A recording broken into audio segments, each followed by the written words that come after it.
All right. Well, welcome everyone to the webinar. And this is your first time joining us. Welcome. I do see a lot of familiar names out there and a few new ones. I'm Jason there on the left, and we are always lucky to be joined by David Rockland, who is the digital strategist and so much more here at Brilliant Directories. Thank you for taking the time to join us today, David, and for the tip of the week you put together for us. Hey, everybody. So glad to be back with you for Webinar Wednesday 184 today. Yeah, we've got a great tip of the week coming up, a little bit more on the creative side. So we'll get into that shortly here. Really looking forward to it. Hope you stick with us. Awesome. And we are streaming live on YouTube. So those of you joining on YouTube, thank you for joining us. If you're not subscribed to the Brilliant Directories YouTube channel, please feel free to go to brilliantdirectories.com/YouTube and click on that subscribe link. It's a great way to get updated when the webinar replays are available, tips of the week, and featured tutorials. And one of my favorite parts of streaming on YouTube is the video replay is immediately available, and we'll post it in the BD Facebook group after the webinar. There's been a lot of activity recently in the Brilliant Directories Facebook group. People are just really busy working on their sites, and it's fantastic. We also got a lot of new suggestions, and people were pointing out like a few small issues, and it really helped us find ways to enhance speed, security, and other ways to improve the platform. So if you're not in the Facebook group, highly recommend joining us there. You can ask questions. There are no wrong questions or stupid questions, as they say. All questions are welcome, and we're all learning together. So I hope to see you in there. Go to brilliantdirectories.com/Facebook. And also, if you didn't know yet, we really haven't marketed it too much or promoted it, but there is a free Brilliant Directories app for BD website owners. You can go to the App Store or Google Play Store. Just go to brilliantdirectories.com/Apple app or Google app, and it will direct you there, or you can just search for it on your smartphone or device. It's a great way to stay updated with seeing new members on your site, new transactions come in. If you have forms, you're doing contests and you're getting applications and things like that, you can see all of that in the app. We are looking to expand more functionality for the app towards the end of the year, but the phase 1 is available and it is free for everyone. So if you have a BD site, highly recommend downloading the app as well. Great way to see a pulse of your website while you're on the go. And for those joining for the first time, welcome. Just a little bit about Webinar Wednesday. I see a lot of people who have joined us before, so you've heard me say this many times. But for those who are new, Webinar Wednesday is a great way for us to share newer updates that are now available in the platform. We like to focus on updates that you can take actionable steps on, that can help you increase traffic, convert visitors, increase revenue, and things like that. So if you have questions for your website, Webinar Wednesday is also an opportunity for us to try to quickly help you troubleshoot something or figure something out that you might be stuck on. So we'll have a short Q&A session. We should have plenty of time to get to everyone's questions here today. And yeah, with that, before we get to the tip of the week, we'll go over some new BD Lab updates. There are a few of them here, so I'll just breeze through this list starting from the top. 2 of them related to the business data, the importing of business data to the site. There's now a feature to re-import records that you may have deleted. Each imported record is a credit. You need to use a credit to get that. So if you accidentally, or maybe you were doing some testing and you deleted a record, you can now import those records. Let me quickly show you what that looks like. And then the second one on this list, when you import the business data, we've improved the longer SEO-friendly descriptions for the imported businesses. Hopefully it gives something for Google to want to hang on to help rank these imported listings better in their index. So let's go on over to the dashboard here. And we'll head on over to the business data section. And actually, I just imported 2 records as a sample right before the webinar, 2 law firm records here. We can see 2 of 2, and they are added to the site. We can check that out together and check this one out here. We'll view their profile very quickly as well. So this is the listing that was imported, a law firm in New Orleans. And personally, I'm really satisfied with the outputs of the descriptions here. And I'm hopeful that it'll provide some SEO value beyond just the business name, phone number, and address. So with regards to the re-importing, let's actually delete this person here. We'll click delete account.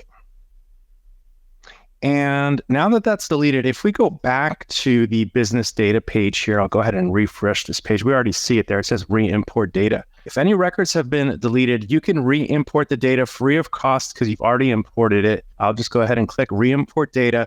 It's going to tell me that one record from this import. So let's say the import was 10,000 records. There's 10 missing. It'll tell you that the count of the records that are missing from this import, and you can go ahead and re-import it to your site. It just takes a second to get started up here. If we go to the search members page, we can see it was deleted, but if I refresh this, should be trying to add it back here now. Yep, there we go. And it's going through the processing. It's finding a logo. There we go. It's done here. We'll refresh the page. And there we go. I got the logo back as well. So some good updates there. We've got some good feedback, a few more updates to the business import data tool, but overall it seems to be working well. And we appreciate you guys for all the feedback you've provided so far. This next one is related to translating your website. Essentially, all the text on your BD website can be translated into another language. Some harder areas for us that were a bit slower to get going for you were the URL links. When a member logs into their account and it says, /account / additional details or whatever, those URLs in the member account, it was harder to edit those because they were based on some system updates as well. But they are now available virtually. You can translate all the text on your site now, and including the URL links that are system URL links of your site. Let me show you how you can get to the majority of those. So if you go to your admin area and go to settings and advanced settings, and we can search for page URL. That's a good filter. It should basically get all of them. There are a handful of them here. And based on the language or what you want this text to say, you can modify it here.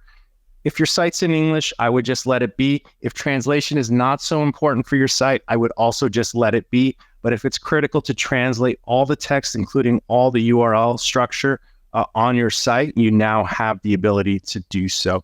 Let me just quickly show you what I'm referring to. So if we go to the members dashboard here, we can see it says account home here. These are the ones that I'm more specifically referring to now that you can edit and modify. I'll even click on one more link. So this says account, articles will be the name of the post type, the file name, and this word add. So you can change all this to the language that you need it to be. This next one is related to speed, and it was a big thank you to Lisa in the Facebook group. She provided some cues of things that can be improved. So now, for all BD sites, the system will dynamically add images that have missing attributes will now have them added dynamically, and this will help boost PageSpeed scoring. Messed up the description there. So effectively with the PageSpeed scoring, they're really looking for all images to have width and height attributes, whether or not it actually affects what the user is seeing on the page, as well as alt tags. These are just attributes for accessibility and things like that. So the system will now dynamically add it to images that may be missing them, and that's really going to boost up scores because that's usually the lowest hanging fruit and the largest impact for sites are just images with missing attributes. So that should help across the board with all BD sites and their page speed scoring. The next three here, I did mention these two in the previous webinar. They will be coming soon. The ability to use member credits and select which types of transactions those member credits can be used for. The member credits add-on has been very popular, giving your members basically credits to spend on your website. However, there are cases where the website owner doesn't want the member to use that towards, for example, their membership plan payments. They just want them to use it for purchasing leads or purchasing digital products. So you'll have more granular control coming soon with that.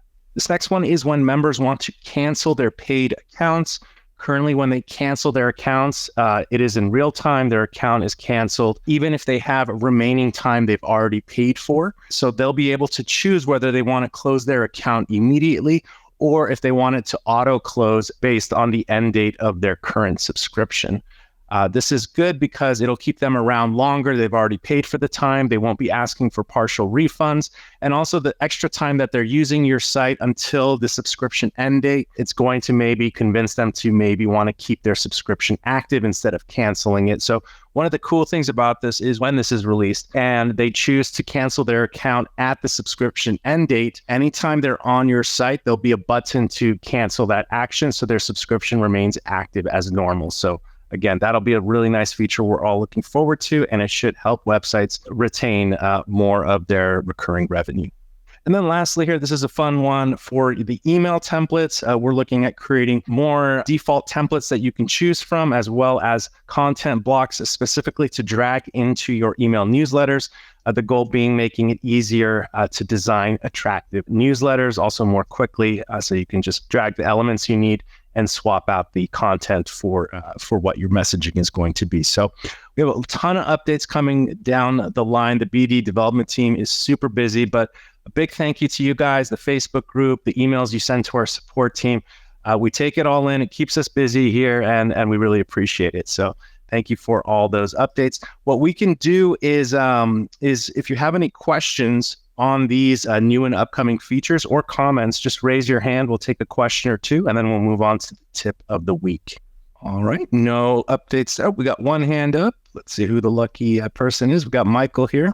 Yeah, hey there. Just a quick question. So I have an email marketing solution that I use for keeping in touch with all of my customers, but can you describe a little bit more about the email functionality? Is it intended for doing large emailings, or is it more targeted transactional type emails, or what is the idea behind it? Great. So the transactional email, that's a great question. The transactional emails are always taken care of by the BD system. What we've worked on improving the last few months is more functionality around like marketing emails. So if you want to bulk email lists of recipients or groups of recipients, you can do that in the BD platform. Let me share a video with you. My question for you is, with that alternate emailing platform that you use, like what features or functionality are you using? So you have groups or lists of email recipients, and then what do you do with regards to newsletters or emails to them? Well, probably not much that I couldn't do with BD. I mean, it was something I had in place for years that, maybe I have forms on the site that people would opt into the newsletter or things like that. So pretty much everything that you can do on the BD site. Gotcha. Yeah, I just shared a link with you. You can certainly do that. You can create forms and put them around your BD site, like your newsletter subscription form or whatever the form might be collecting information for. And then from the people who fill out that form, you can then put them on what we call a smart list, and then email all those people in newsletter or send them an email for whatever purpose you need. So for any of the members that have subscribed to a plan, are they automatically opted into being on a newsletter list, or would I need to add some sort of messaging, letting them know they're opting in? Or well, generally when someone joins a site, your terms and conditions basically let them know that they're agreeing to receive emails from you.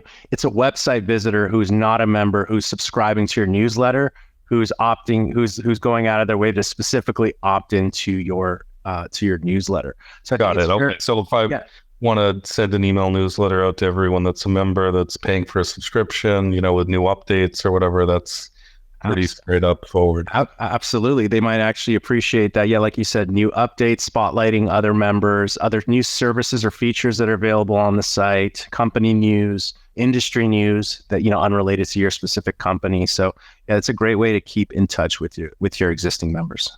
All right. Good question there, Michael. Thank you so much. All right. I think, with that, we can move on to the tip of the week. I like this tip of the week. I think it's something actionable that everyone here on this webinar can do right after the webinar ends, and it's fun and it's easy. So with that said, David, I'll pass things over to you, and you can help us understand how we can turn lost visitors into engaged users, mastering 404 pages. Yeah, I think this is a really great tip of the week. We'll get into some of the creative side of this as well later on in this tip of the week. It'll be a relatively short one, pretty simple one. But first off, we wanted to just give an overview of what a 404 error is, what the 404 pages are.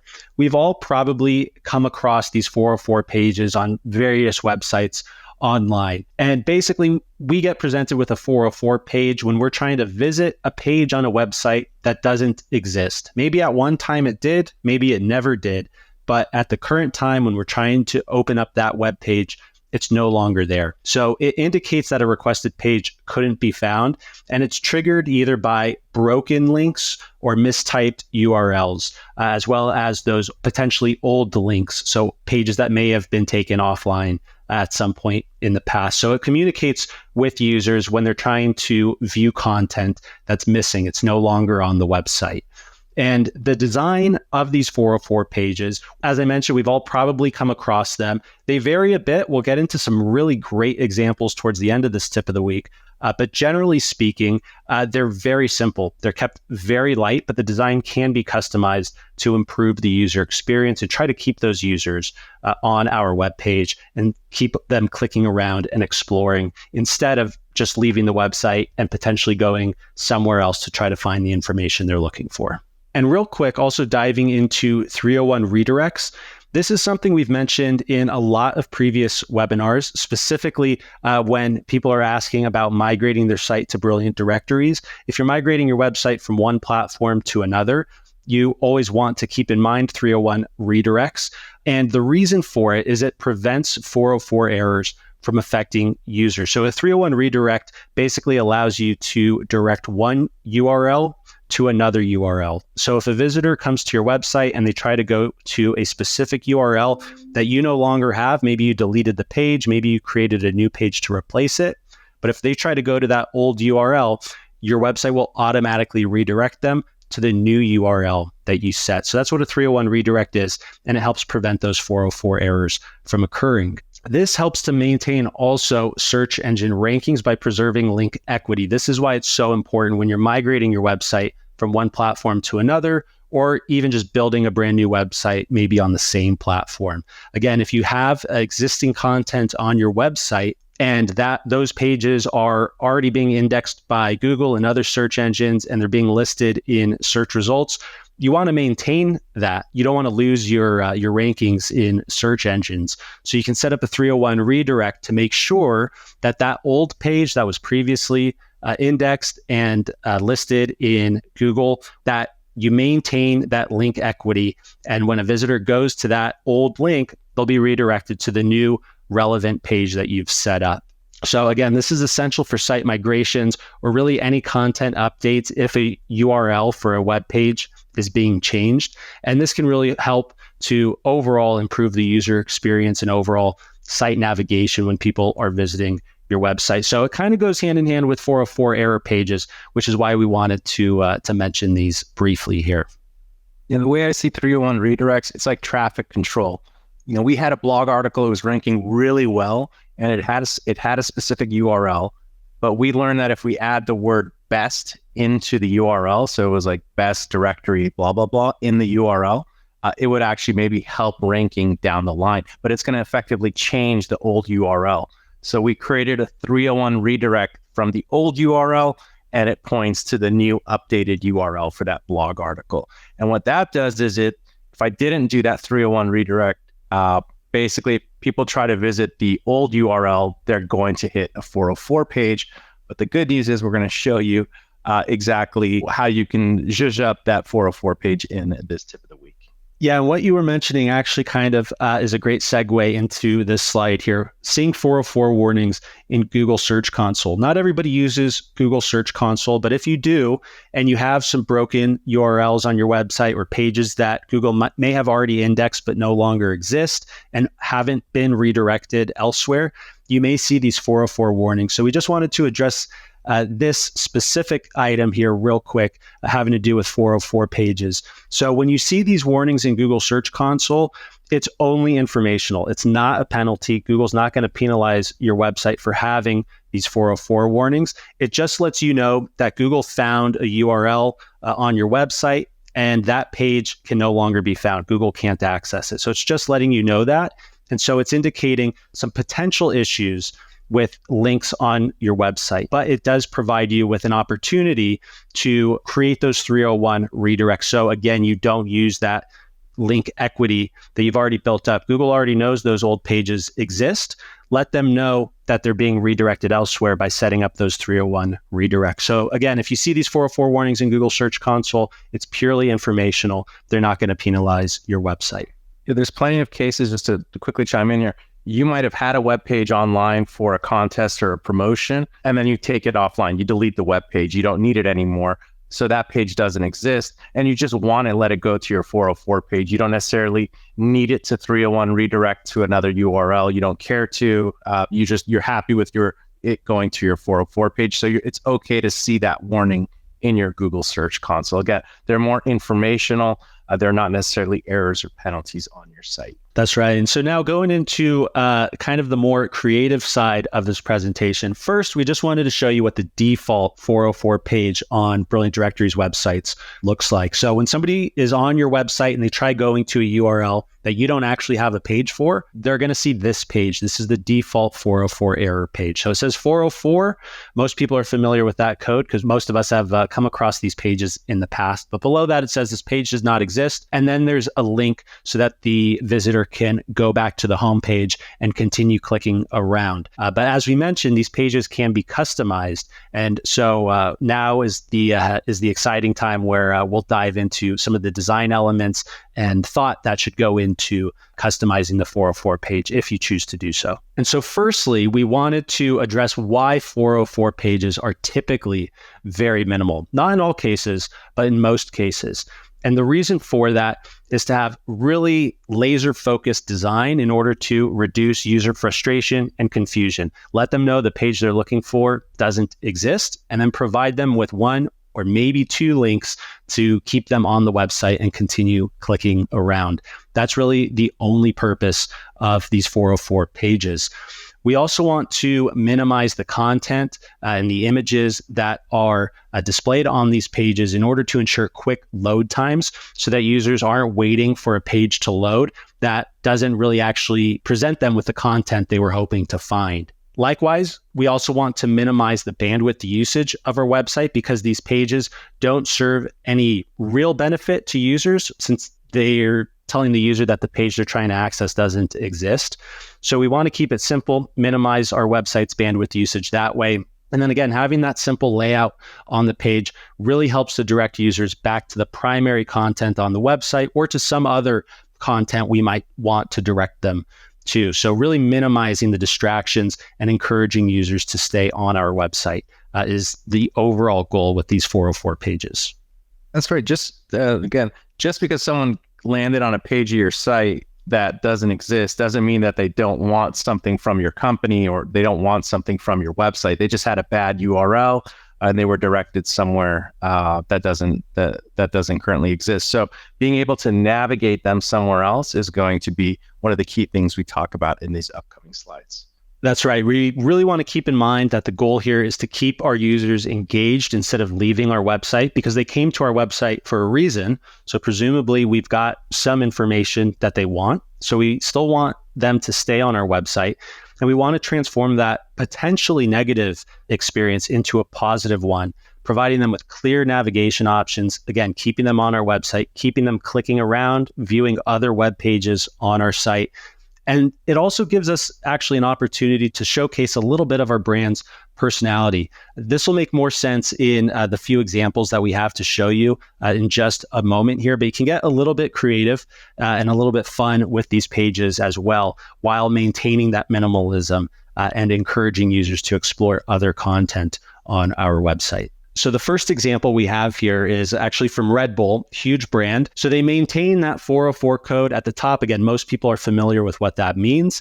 And they kind of lean into it a bit. Well, this is embarrassing. Where did the page go? But right below that, to keep users on their website, they have an embedded video that you can watch directly on this page. And then below that, it's not quite as apparent, but they have a Gimme More button.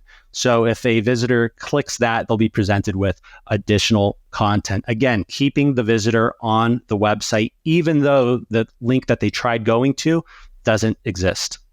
And we'll notice something between some of these different 404 pages. Some of them include additional navigation links at the top. We even see a search here, a link to their homepage, and other things. Other 404 pages just show text and images, and they don't show any other navigation links. That's right. And this one here, we still see the website's main menu up at the top. And this one, they're leaning a bit into pop culture here with a matrix reference. Oops, looks like this page got lost in the matrix. And then we're presented with the red and the blue pills, the red and the blue button, so that we can click Get Prepared, presumably linking us to items that they have listed in their online store. And then also a link just to go back to their homepage. And then also in the bottom left-hand corner, it's a little hidden, but they have a little pop-up that says, want our biggest discount? Yes, please. So they're also providing visitors with a discount here. Again, trying to keep them on the website, keep them clicking around. And in this case, the goal is to allow the user to actually make a purchase. And so they're sticking with that even on the 404 page when a visitor goes to a page that doesn't exist. I like the attitude of this page because not necessarily the design and stuff, but they're assuming the close. They're assuming the sale of the customer. They're assuming that even though they're on the wrong page, they still want something from this company, as I mentioned before. And there's a lot you can do with membership and directory websites because you do offer a lot both to regular visitors and prospective members. And the last one here, we've got a law firm website. Kind of a funny image here. Error 404, you've been served a bad link. Use the menu options above or search to find your destination. Personally, I think something else could have been used instead of an open search field, just because users might not necessarily know exactly what to search for to be presented with the content they want. However, they are telling visitors to look up above, click on the links in the main menu. So they're still showing the website's header on the 404 page. And one thing to point out is really the common thread between these three examples. They all kind of do something a little bit different, but the commonality is that they're all incredibly minimal. They let the user know that they've come to a link that doesn't exist, and then they do something to try to maintain the visitor's interest and allow them to continue their journey exploring the website. And so if you want to either customize the 404 page on your BD site or create a brand new page and set that as the default 404 error page, you can do so. It's really simple. There's just one advanced setting. So if you go into your advanced settings and if you just search for 404 in the search bar, you should see this advanced setting here, the default 404 error page, and you can select from a dropdown of which page you want to present visitors with when they try going to a URL on your site that doesn't exist. Awesome. Is this a good time to kind of show the example we made and kind of how to edit this stuff on the BD sites? This would be the perfect time to do that. All right, let's dive into it here. So I'll start fresh from the dashboard. And if we go to settings, advanced settings, and just like David said, I'll just search for 404 in the keyword filter here. So by default, I'll just switch this back. By default, it always starts with the default 404 page. And I'll go ahead and save the changes. And what is a 404 page? How do you get to a 404 page? Well, I'll show you how. Let's just type in some gibberish up here and we'll hit enter. And we're taken to a page that doesn't exist. Now, this can happen from misspelling. Someone's linking to your site in a blog and they misspelled it or they didn't link to the correct page. So now the person's on the 404 page.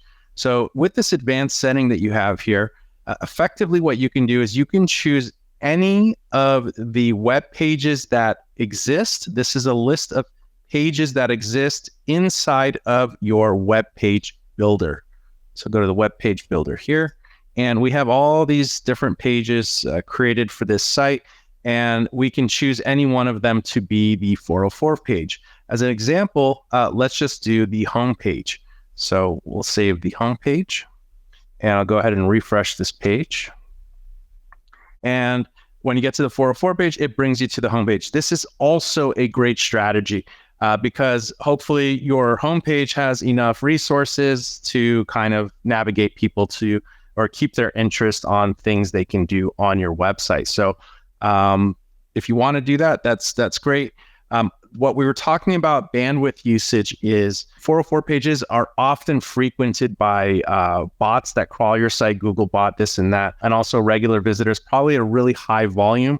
So we want the 404 page to be as low in size as possible, images, JavaScripts, things like that. So The homepage is good. I wouldn't worry about it too much about the bandwidth stuff. It's just a consideration to keep in the back of your head. But this is the homepage option.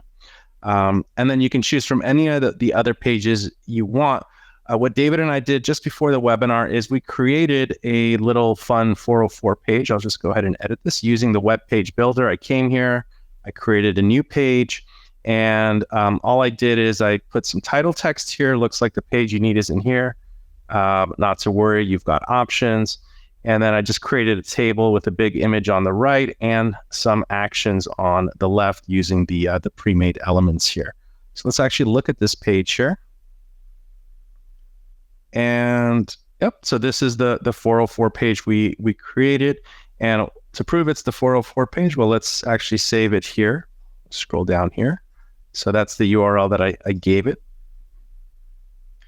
And we'll now just put some gibberish up here. And we can see here, it is the 404 page. It's bringing us here. So what we did is we said, visit the homepage. Again, you can get creative. There's a million and one things you can add to the page. You can link them to your contact us form. Maybe they're looking for your contact information. Join our site, and again, assuming the close, become a member or learn about our membership plans. And like the Red Bull one, like watching videos, I put a have fun, click here to read our blog link. So again, you can style this however you want. I think one thing that David was mentioning is simplicity is key. We may not want to overwhelm them too much, because if they're already, we have to assume the psychology here. They're coming to a page where they thought they were going to maybe read a blog article or see a member listing, and now they're going to be confronted with this information that is very unexpected. So we want it to be, the reason it's friendly is by design. We don't want to scare them away, and we want to invite them to continue clicking into our site in some way, shape, or form. Now, just to even simplify this further, just to show you some of the page options with BD, if we go to edit this page, there are page options here. We could choose to hide the header and footer to make the page even lighter and put a stronger focus on the content from the text editor. Go ahead and refresh this. So here we can see that the header and footer menus are now gone. And then also, if you're a developer, what you could do is you could pop a widget in here, and you could do like full custom code instead of just using the text editor with images and links and things like that. Anything else we should cover here, David? I think really the only thing is, like with any web page, you can add any content you want on here, forms, widgets, whatever it might be. But I think you made a great point in that we do want to keep it simple, because if we put ourselves in the shoes of our visitors who are coming to the 404 page, they were expecting to land on a specific page, and that page doesn't exist. So maybe in all cases, it might not be best to redirect them to the homepage. That might be a little bit confusing. Having some 404 page is generally pretty beneficial, because you're at least being transparent, letting the visitor know, hey, that content isn't available, but here's some other information that that might be useful, or other content you might find interesting. So I think that's a key here, is trying to put yourself in the shoes of your visitor and what they would expect or what they would want or find useful if they came to your 404 page. And also, don't be afraid to have a little fun with it, be a little cheeky. We see a lot of huge brands doing that now. Yeah, crying kittens are always fun to put on there, the animated GIFs. Those are always good. So David, thank you for that tip of the week. What we can do now, we can shift our focus to questions and answers. If you want to ask questions about the updates, something about your site that you need help with, the tip of the week, please feel free to raise your hand, and we can get things started here with our good friend, Brian. Hello. How you doing, Brian? Pretty good, and you? Pretty good. Thanks for joining the webinar. I just had a quick question. I know I mentioned this a while back about having you know how the menu has two different menus that it uses based on if you're logged in or logged out. I was just wondering if you guys had something going for the footer yet or not to do the same thing. I think we have a card for that, a project card for that. I don't know where it is in the queue, but you're not the first person to have suggested that. So yeah, I think It is in the queue. I'll check on that and see where it is, what the status is on that. But it is on the roadmap. Cool. All right. Thank you. Thank you. What Brian is referring to is, with the main menu, you can show a different main menu after a member is logged in. I'll go ahead and actually share a link to that. But what he's asking for is to do the same logic and settings for the footer menu. Let me just search menu here real quick. And here we go. With a custom main menu for registered members. It's a really good webinar. I recommend doing this. Actually, there's some really good tips in this video here. So I just shared that link in the chat for everyone. All right. Any other questions? Feel free to raise your hand. We got some time left over. If you're stuck on your site, have a marketing question. Here we go. We got Al here. So when we're importing the business data, I noticed that those files come in, those profiles with a contact us button. Is that something that has to be manually turned off, activated, so you're putting in the right email address in there and so forth? Great question. Let's actually look at one of the imported listings together. So view profile. So this listing was added to the site. They have a contact form, which is effectively a lead in the BD system. Are you familiar with the leads that come in and get distributed to the members? No. I'm pretty new. No. Okay. So good. So I can get real in depth with it, but I'll keep it simple. So you can turn off, when you import members, you can choose the membership plan you want to assign them to. And then based on the membership plan settings, you can choose to turn these send message and contact me forms off if you choose to do that. Because sometimes when you're importing data, you don't have an actual email address, so it's just going to go into the abyss, is what we think.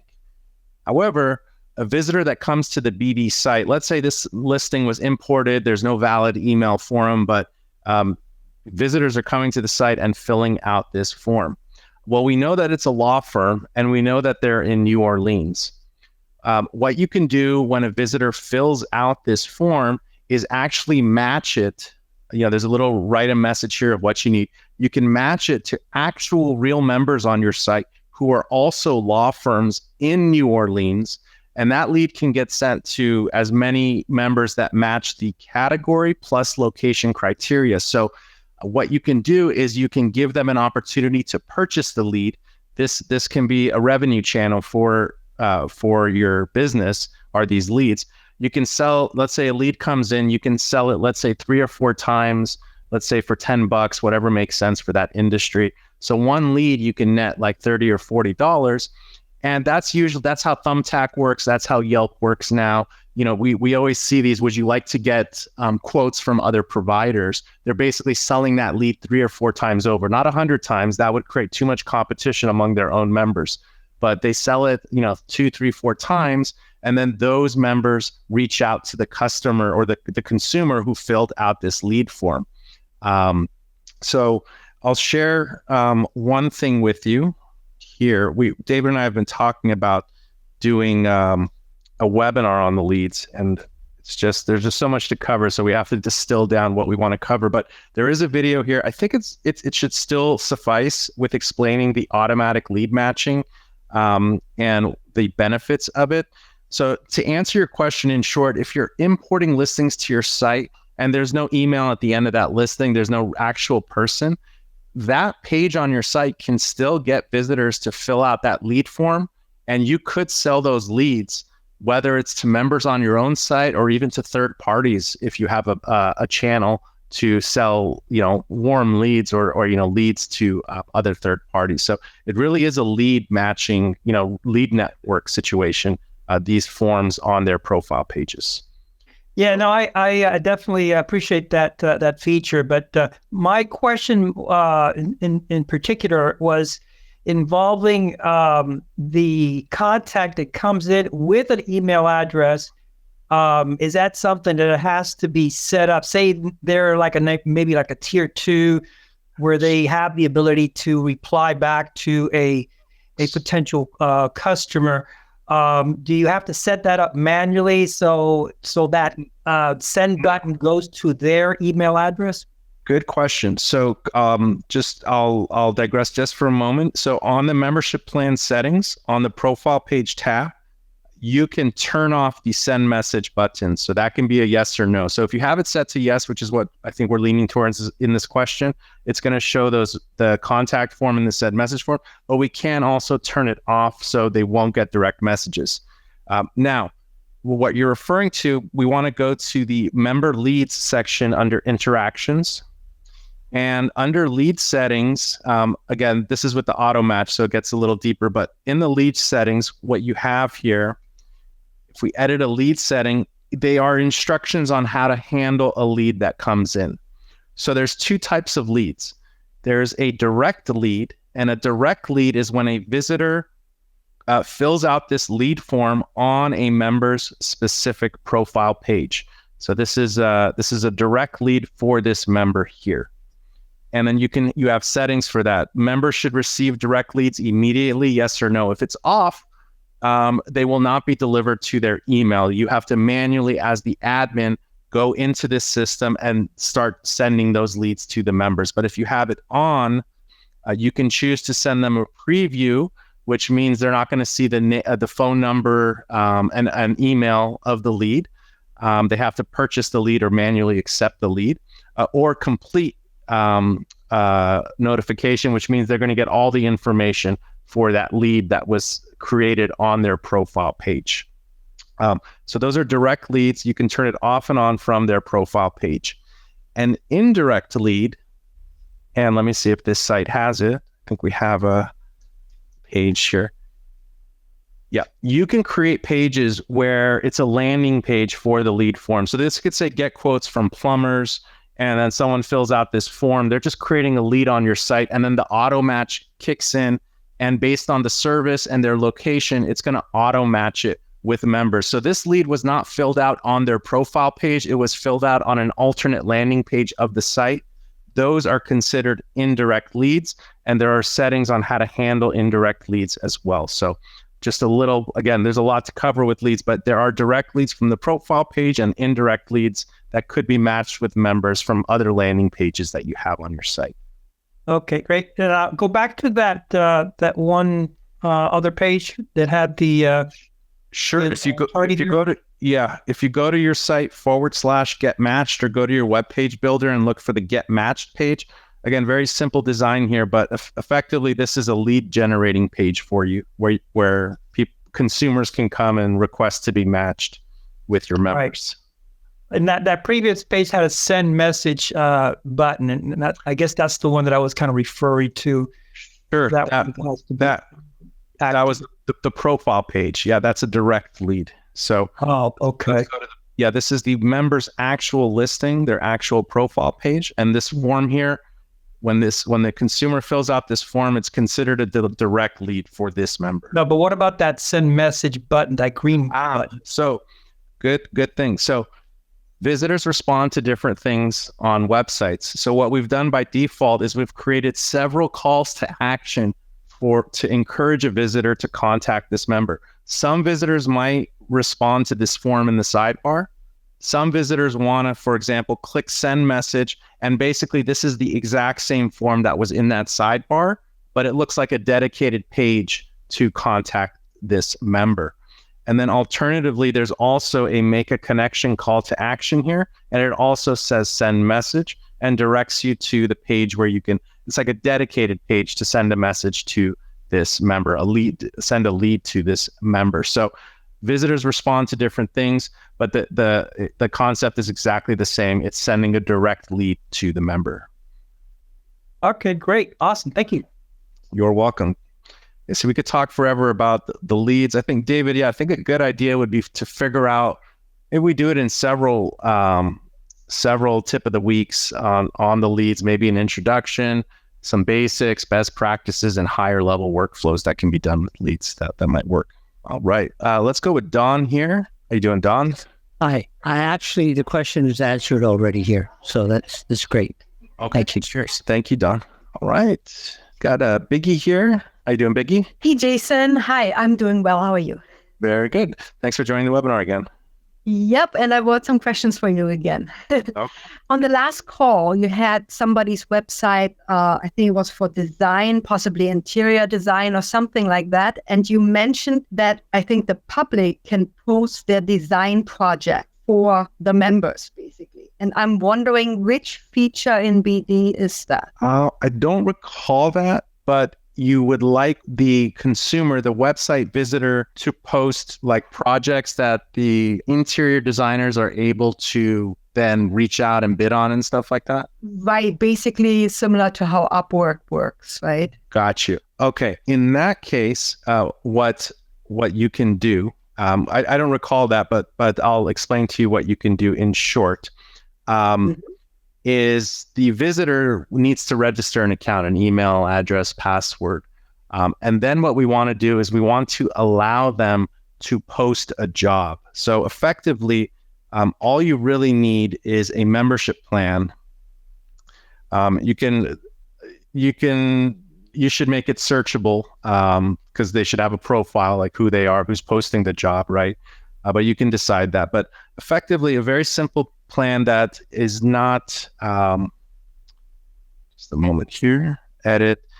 I'm going to show you two things you would want to do with this. So if you have the general user, under post publishing, whatever you call your post type, you can call it jobs or projects. But how come I can't see a job list? You can post it here, can post. So now they can post. What you would want to do is under search visibility, I would set this to no. Are these members searchable on the website? Because you don't want them to be found in the directory if you're searching for professionals, the interior designers, that's your interior designer directory. But we still want them to have an account, and we want them to be able to post job listings.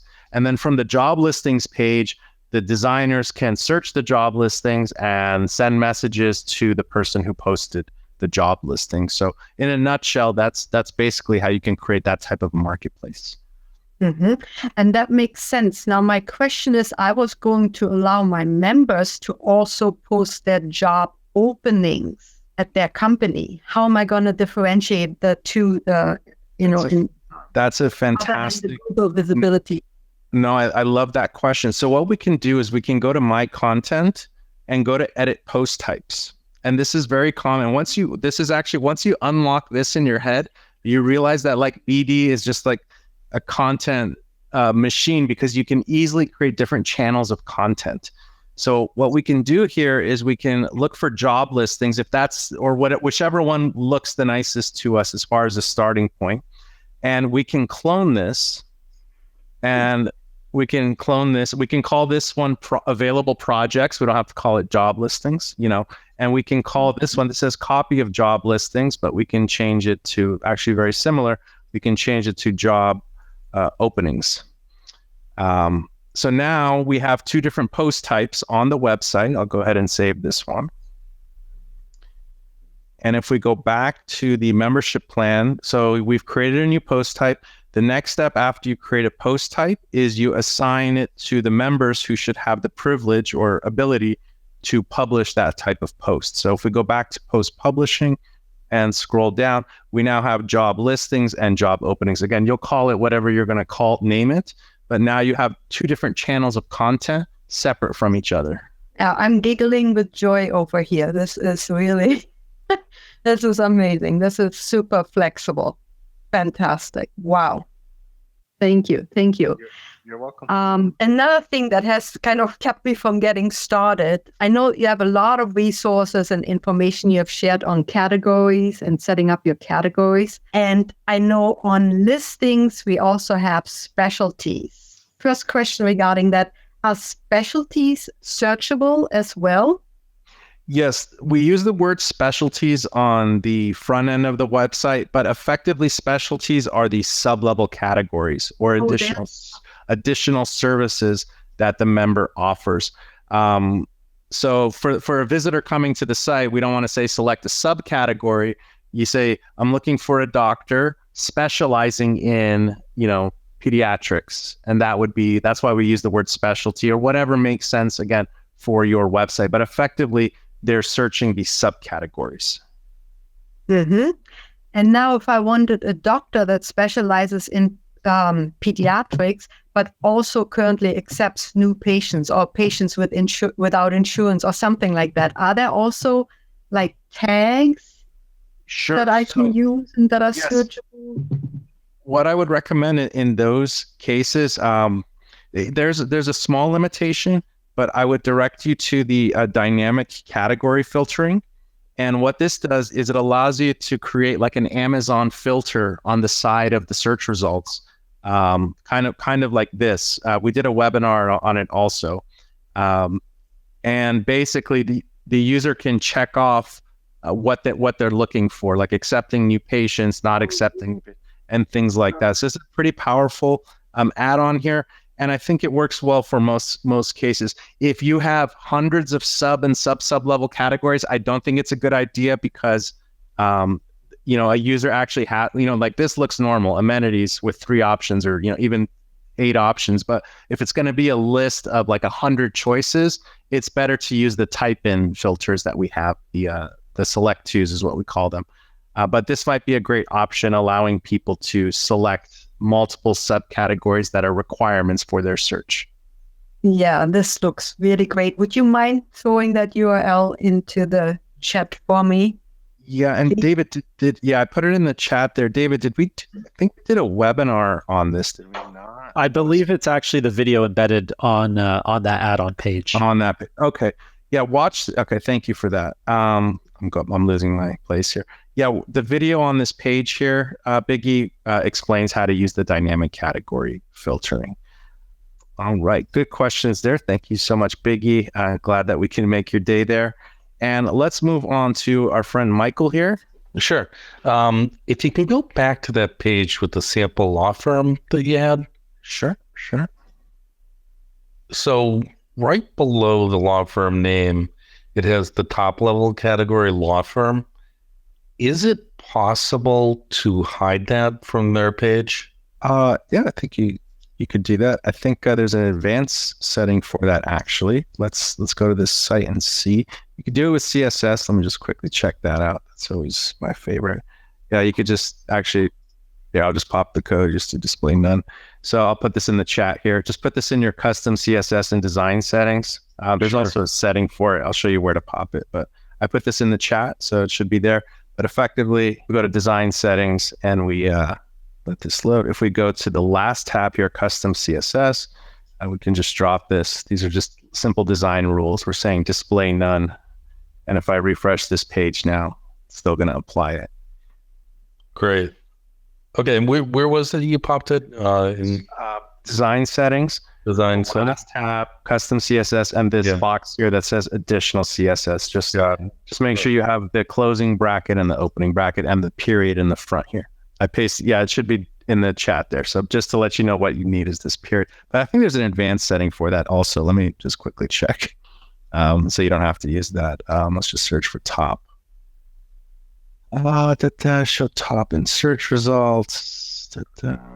Here we go. Hide top level category on member profile page. Just go to your advanced settings and search for this. I'll also pop this in. So okay, I'll put this in the chat. So that's under settings, advanced settings, and filter for this, and just turn it on. It should hide it. There's multiple paths for everything, and there's definitely more than one way. All right. I don't see any more hands up. We're going to do one more free swag giveaway. There's no need to enter comments anywhere. If you haven't gotten swag in a previous webinar, we invite you to go and purchase yourself a piece of swag. Let me share with you the shop here. So you can go to the BD shop. There's some fun swag here. Again, if you haven't gotten swag from us in the last 90 days, please go to this link. And when you check out, use the following 2 promo codes. I'm putting all this in the chat here. The first one is webinar 20. It'll take $20 off your order, which I think the most expensive items on here are just $20. If it's 15, you can get a mug and some stickers. So use webinar 20, and also I think it's free ship, David, or ship free. It is free ship for free ship. Free ship. So use the 2 promo codes, webinar20 and free ship. Free ship will take up to $30 off your shipping cost. So that's like for our international BDers. But for the most part, the webinar20 and the free ship should allow everyone to get a piece of swag from the shop here. So I put the link in the chat as well as the 2 promo codes, webinar20 and free ship. And yeah, you don't have to enter a comment anywhere. Just go to the store and use those promo codes. So great questions here today. Super fun webinar. I encourage you to add a little excitement to your 404 page. You know how to do it now. So thank you, David, for the tip of the week. Great lab updates underway. More to come. And the next webinar will be in 2 weeks.